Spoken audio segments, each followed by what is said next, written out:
So, have you ever done mushrooms with Eddie Bravo?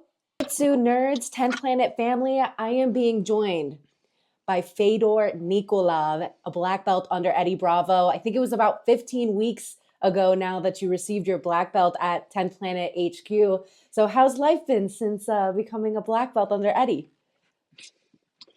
Oh yeah, I didn't count actually how many weeks passed. No, nothing changed actually, to be honest.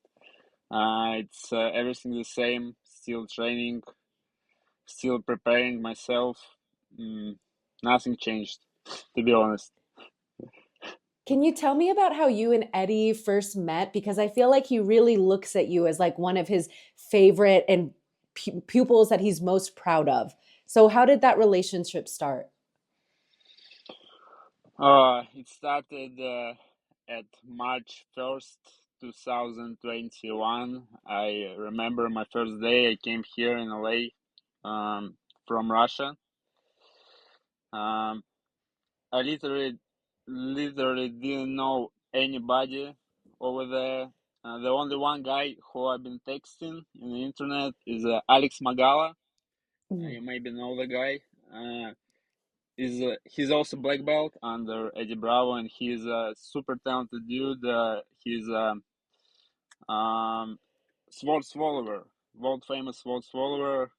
So he met me at the airport, and right after we go to 10th Planet HQ right from the airport, and that's how I met Eddie. I just went to regular Eddie's PM class, and yeah, that's how it started.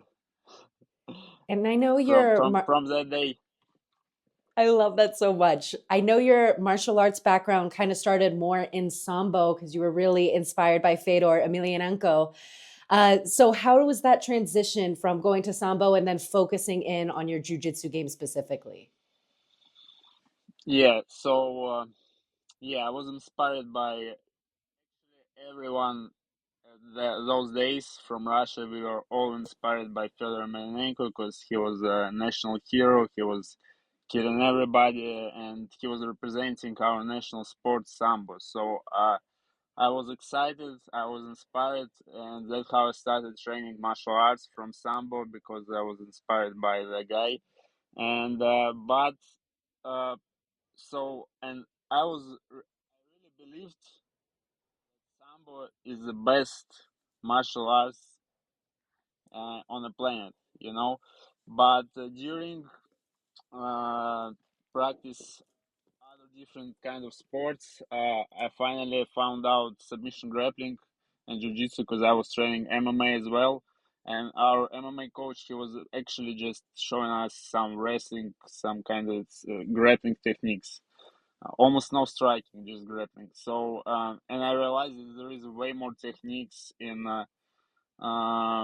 jiu-jitsu and grappling than in sambo, and this is a way better martial art where is way more freedom. And to be honest, I was really suck at sambo.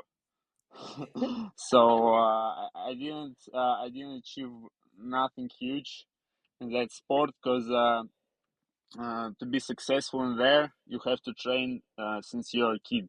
You know, it's like all those kind of sports like judo, sambo, wrestling. If you want to make it to the national team or I don't know Olympic stage, you have to train since you're a kid, you know, and doing it like consistently because the level of competition is very high over there. So I was stuck at sambo, and I found out that there is way more, way better martial arts, way more freedom, and then it was just starting in Russia, you know, all this jiu-jitsu grappling, and I was like, I'm gonna try this. I like it more, you know, and finally, yeah, I fell in love with jiu-jitsu grappling, and that's how my journey continued over there in that sport. And I feel like That's the you've story. been so consistent when it comes to competing. You've been on some of the biggest stages, Fight Pass Invitational, EBIs, Subversives. So when you think about your favorite rule set to compete under, do you have one or do you just like adjusting to whatever opportunity is given to you? Yes, for sure. I have one rule set, and this is EBI rule set. So there is it's obvious because the reason why I'm training with the creator of that rule set, and all our training process is all about that rule set. Actually, we're preparing ourselves for EBI rounds.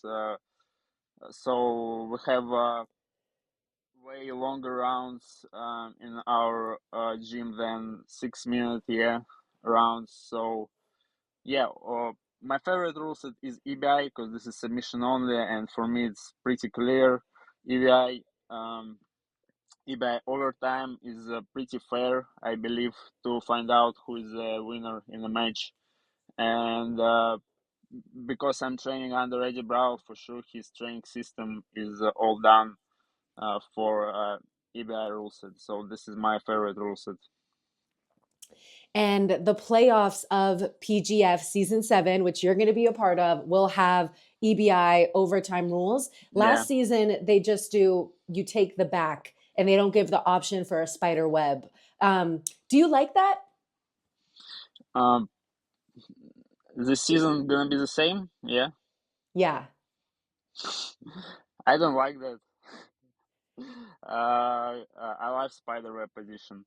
So, but wherever.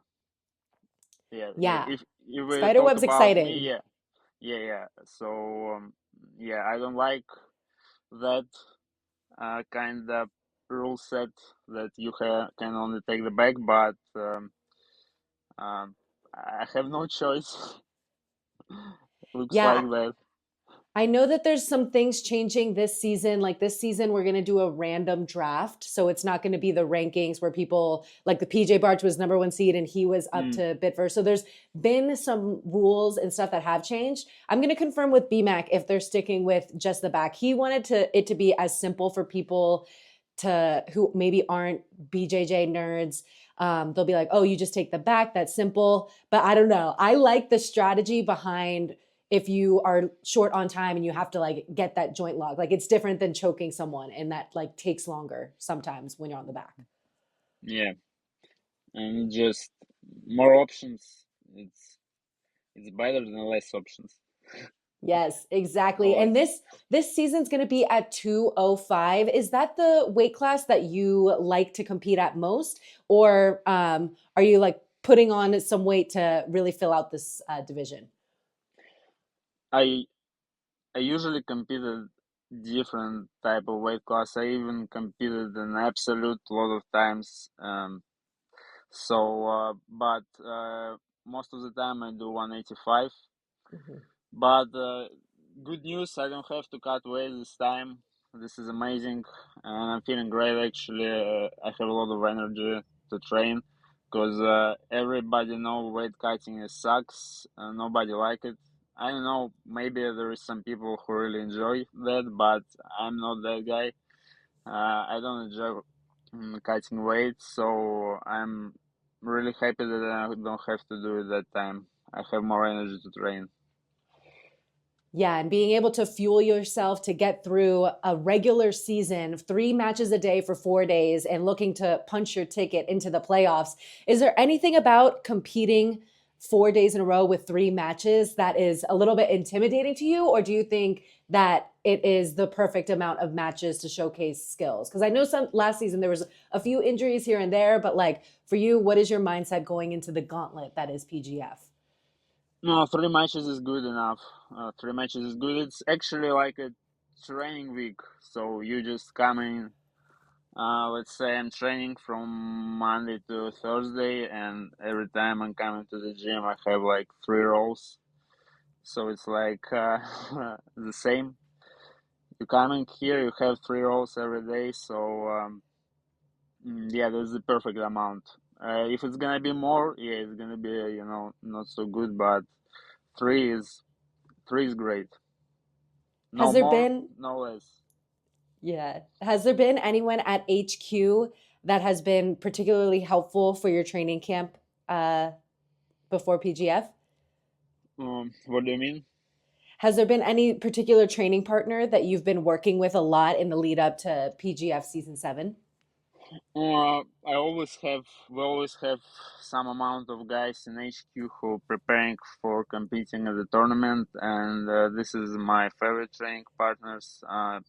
Let's say, Sam Schwartz. Hmm. Yeah, he's always one of my favorite training partners in HQ. He's always down to do some work.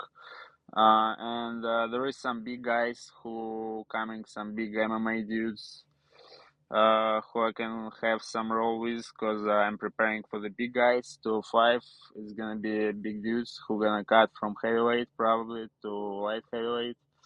And we have Danny Guterres, black belt under Eddie Bravo, and he's also one of the best ever instructors who I ever seen in Jiu-Jitsu. He's an instructor in 10th Planet HQ, and he's also one of my favorite training partners who super technical.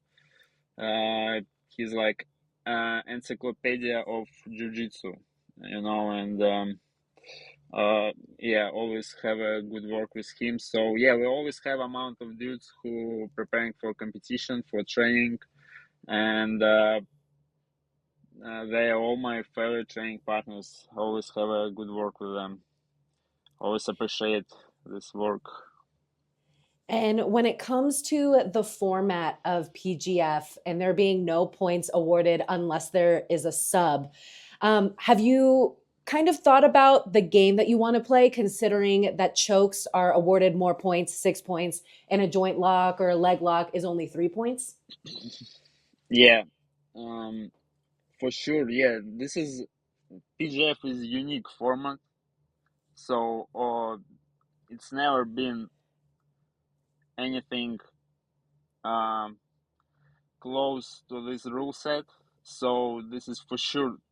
You have to prepare for this strategy for this kind of rule set, and that's what I realized in season 5.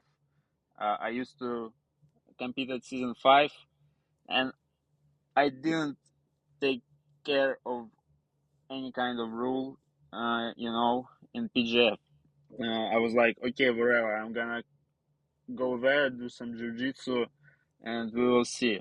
So, because competition is competition, you coming here, you have to submit, you either win or either lose. But then I realized, first of all, 6 minute matches can be not enough time if you don't push yourself, if you like. So you don't have too much time to feel your opponent, to think. You have to go through because you have 6 minutes and you have to get it done in 6 minutes. This is the first thing that I found out, because sometimes I felt like I don't have enough time to submit my opponent. The time is over. And the second one, yeah, the point strategy, 6 for choke and 3 for locks.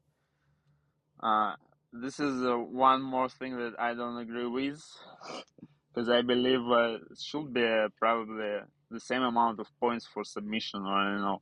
Submission is submission anyway. But yeah, it makes sense. If we talk about chokes, they're a little bit more powerful than joint breaks, because if you choke your opponent, he's done. If you break your opponent's arm, he's probably can go through, and continue to go. So yeah, this is the second point that you have to keep in your mind, and when you count your points, this is very important. So for sure, yeah, I'm trying to keep my focus on those two things and prepare myself for that. Is there anyone in particular on the roster that you're looking forward to a matchup with? I'm excited. Mm, there is a lot of tense playing guys Mhm. in the roster, and we pretty much know each other game because we're all from 10th planet and we compete against each other at qualifiers inside of 10th planet network a lot. So, but I'm really excited about competing against the guys who are not from 10th planet. Everyone who are outside of 10th planet network, yeah, that's interesting to because we don't know each other game, and I already know the game of pretty much everyone who competing from 10th planet because we're watching each other on the tournaments, we're competing against each other. So yeah, I'm really excited to compete the guys who are not from 10th planet, but for sure there's gonna be a matches from against the 10th planet guys for sure as well. And what is your favorite thing about being trained under Eddie Bravo? Favorite thing, um, just the vibe in the room that Eddie creates in every training session. You can feel it. You've been training in HQ a couple times, I guess, and yeah, every time he's teaching something, everybody watching, everybody focused. It's like a show. It's like a free show every night session. So yeah, that's really cool. Yeah, And he's a character for sure, and this is super super cool. To uh to watch to watch. It's like a stand up show every 8:30 class. he is definitely such a funny character. I want to go to one of his actual comedy sets because I feel like that'll just be still Eddie Bravo, but under a different light. I love it. But yeah, you're right. The times that I did go to HQ, it's just such high energy. And like the warm ups that you guys do is such a dance. I'm like, okay, I need to go to this gym for many months in order to get this stuff down. But it is such a nice routine that you guys have. I know Eddie will sometimes, get guys in that come to visit HQ, and then he'll say, roll with my black belt Fedor, and he just really looks at you as like one of his most proud athletes, that he's kind of like a homegrown athlete. So does that put a little bit more pressure on you because you don't want to ever disappoint Eddie, or are you guys just so close that you're like, okay, I'm like doing this for you and I cannot wait to like put on good 10 planet jujitsu in under your name? uh, yeah, I'm always will be grateful for Eddie Brau. He gave me a lot of opportunities, and also, like you said, I just 2 years ago, I came here. Nobody knew me, and I'm grateful that I'm able to make it to this stage, to the high level jiu-jitsu stage. Came all the way from Russia um, here to the United States, and mostly that because of him, because he gave me a lot of opportunities to compete, to show up myself, and yeah, always grateful for that. And yeah, it doesn't. I don't think it gives pressure on me. It gives me more Motivation? fuck um more motivation and more fuck I just forgot this word on English. So more motivation and more confidence. Yeah, more confidence because Yes. if such a master, if such a high level legend, jiu-jitsu legend believes in me, it means a lot because he's probably see something. He's probably yeah. He have a lot of experience in jiu-jitsu. If he believes in me, that makes sense. And I just got to say, I am very proud of you for conducting interviews in English. I know you're also learning Spanish right now, right? Yeah, yeah, yeah. Yeah, I'm Why learning Spanish? Spanish. Uh, I don't know. I used to be in Barcelona long time ago, and I was so excited about Spain. So then I started learning Spanish while I was in Russia, and then little by little, just Here in LA, this is second official language, Sí, so it makes sense. muchas personas hablan español en Los Sí, sí, Angeles. sí, exactamente. I love that for you. I love that you're so well traveled. I know that coming from Russia to the States is such a big change. What do you think has been the biggest adversity that you faced in your jujitsu career? Like just that whole moving process, or has there been a different obstacle that you kind of powered through that you're like, yeah, I'm happy and proud that I got through that?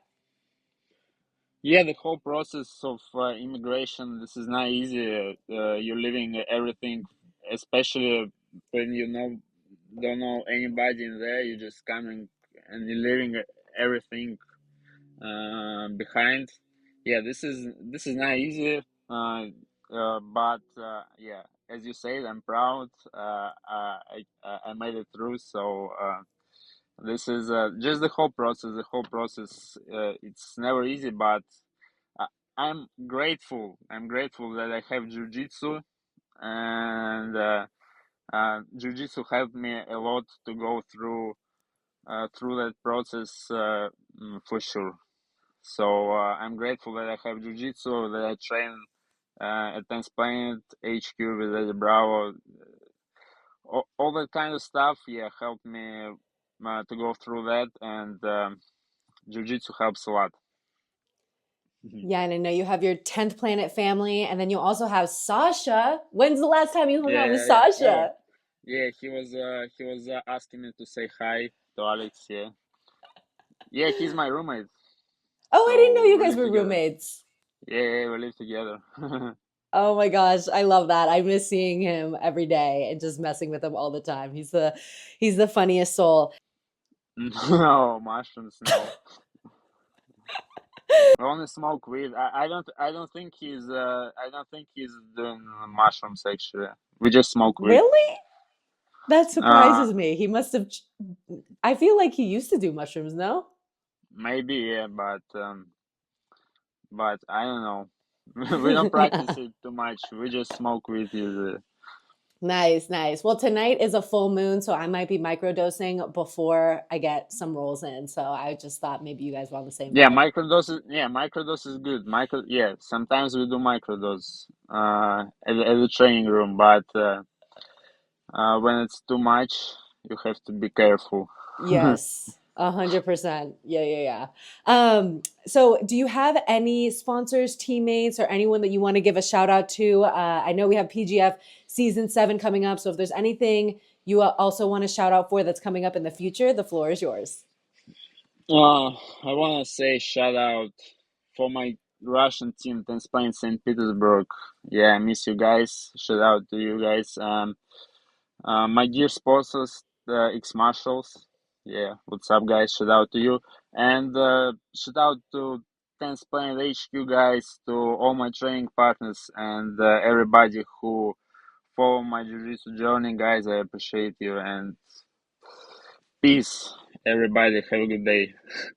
Thank you so much. Yeah, Team X Marshall was the winning team of season 6 for PGF. So I hope you bring that winning energy to season 7. Hell yeah. Hell yeah. If you enjoyed that interview, be sure to check out this one.